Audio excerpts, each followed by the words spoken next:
What up, guys? So today I'm going to show you how to change out a standard household receptacle, or power outlet if you like, however you want to say it.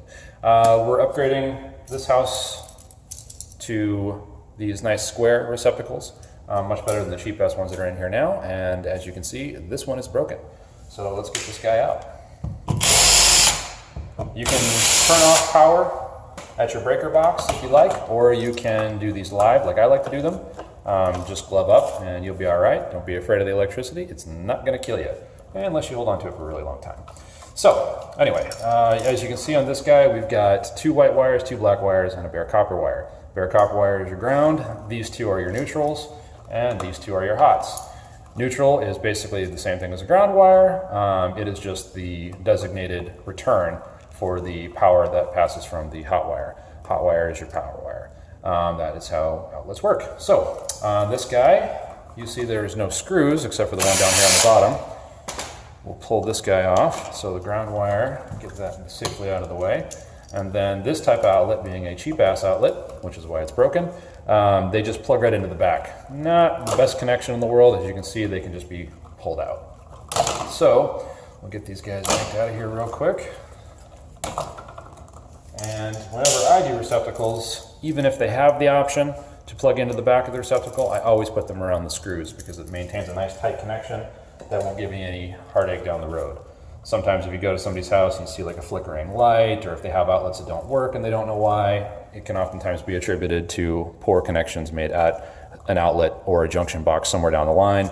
And usually it's a loose wire nut or a bad connection when they just plug into the back of the receptacle. So let's go ahead and get these on.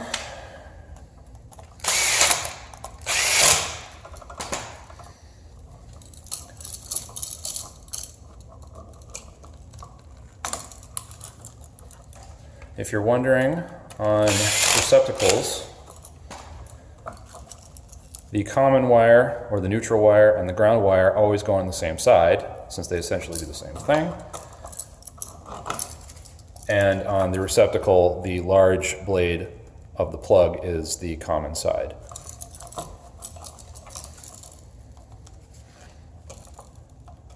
And if you're really curious, sometimes people discover that it doesn't matter which side the wires go on, the AC appliance will still work, and although that is correct, that is totally not a safe thing to do. Always make sure to keep them on the same side. Or the correct side, rather.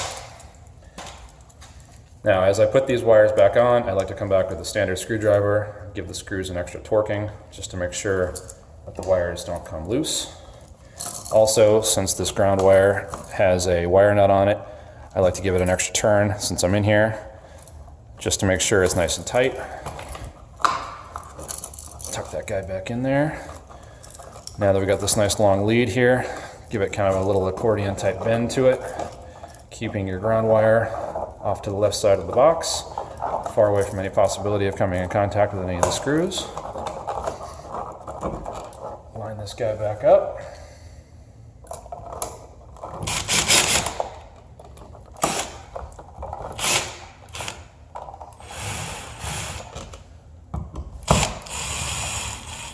Snug the receptacle just till this touches the drywall, or at least until it's in line with the drywall. That way it's kind of snug but not super tight.